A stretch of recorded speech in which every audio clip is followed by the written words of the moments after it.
Hi everyone, Nastydude here, and back with another look at Dino Dossiers. They've released another batch of pictures, only 4 this time. So we'll have a little look, shall we? So first off we have Megapiranha. It's a very angry looking red fish there. These things were huge. They were 10 times bigger than normal modern day piranhas, 5 foot long, and weighed around 11 kilograms. So you can imagine how big they were. So what does it say about them on here? So it says they can be domesticated like some other creatures on the island. The tamed Megapiranha is best suited as a guard. Their high metabolism makes them require more food than any other creature. So yeah, I think in the game you could make them guard and go out hunting for food for you as well. Possibly eat them, who knows. So in the wild, a Megapiranha is carnivorous, fish found fairly commonly in rivers and ponds. Its bite is incredibly powerful. I've even seen them break through turtles' shells on the island. One of the strongest bites pound for pound. When encountering a Megapiranha, be on the lookout for the rest of the school. No one Megapiranha is an overwhelming threat, but their tendency to swarm prey can make short work of much larger and stronger creatures. There you go, stay out of the water. So next up we have this beauty, a Argentavis, which is Argentinian bird. This thing is huge. It's the size of a small airplane. 25-foot wingspan and weighed 72 kilograms. Yep. So it looks like it can be domesticated and be a main travelling vehicle. That'd be awesome. Ride around the back of these things, wouldn't it? Excellent. Just like Lord of the Rings, flying to Misty Mountain. Yep. Looking forward to flying around one of these things. Travelling in style, definitely. So let's see what it says about it. Let's have a look. Wild, lording over the skies across the island, Argentavis has a few aerial rivals. Small consolation for the island's other avian creatures than that Argentavis seems to have little interest in anything alive. So it's a carrion.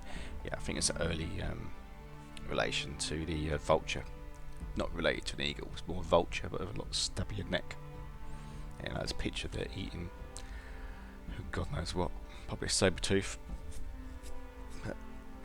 So quite apart from what I would have guessed, Argentavis does not have the stooped neck of modern buzzards, blah blah blah. I don't know if it adapted this stronger neck to deal with predators, probably if it's eating dinosaurs. Domesticated Argentavis is actually slower than a far more common pteranodon. There you go, so there you go, it's the best flying creature in the game.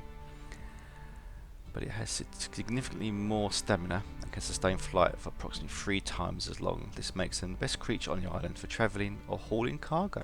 Oh, very good. Nice picture there of a big wing. So I get an idea of the size of it. Carrion feeder, temperament, short-tempered. Grumpy birds, excellent. So next up we have this beauty. Look at that, lovely artwork there.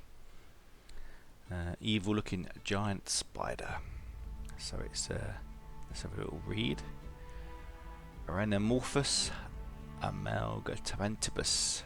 Don't know if I pronounced that right, who knows. But Araneomorphus is something to do with the fangs. They oppose each other. That's what it, instead it's like a pincers instead of parallel pointing down like most spiders. And Argentavis is spider of all nightmares, which it definitely lives up to its name. So let's have a little read of what it says. It fires a webbing like a bowler spider and spits venom like a lynx spider, and has a poisonous bite. So let's have a look. Domesticated, as long as it is kept far from arachnophobics, domesticated spiders make an excellent guardian creature for anyone wanting to avoid killing. Their strange web spraying behaviour It's quite helpful while hunting fast fleeing prey. So obviously they can shoot the bowler and bring down creatures to capture them. Very good. And wrap them up in cocoons, put them in your cave or whatever. They cannot be mounted. That's a pity. They're too small to be used as mounts. However, what? What's it saying? Why is it to say that? Small used to be used as mounts, however. So, but it's something here about living in caves, and there's talk of a much larger one. So there's obviously a big queen spider somewhere. So, awesome addition to the game. Look forward to running around with a few of these in tow. Right, and finally we have the Onychonycteris, which is a bat. This is a bit different from modern day bats, as it's known as the clawed bat, this one. It has claws on all fingers, opposed to modern bats, which only have 3. So there you go. Now, it's, as far as I could tell, it's not a giant bat, so don't get too excited about it. We're not going to be flying around with giant bats. This is probably just a tiny little bit bigger than a normal bat. So, yeah. It's an omnivore, which means it eats plants and animals.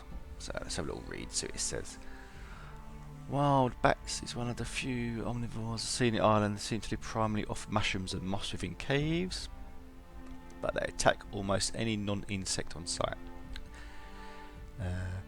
Can be domesticated, tick tick. They avoid Titanoboa whenever possible. I don't blame them, because that thing's a monster.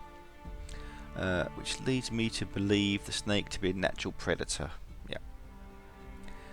Let's have a look. While flying in dark caves, they use echolocation. Yeah, nothing new really.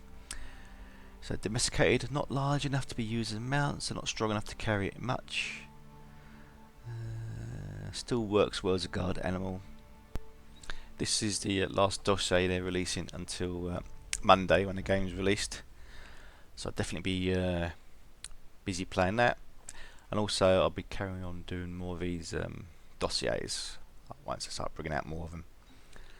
Well, thank you for watching. Until next time.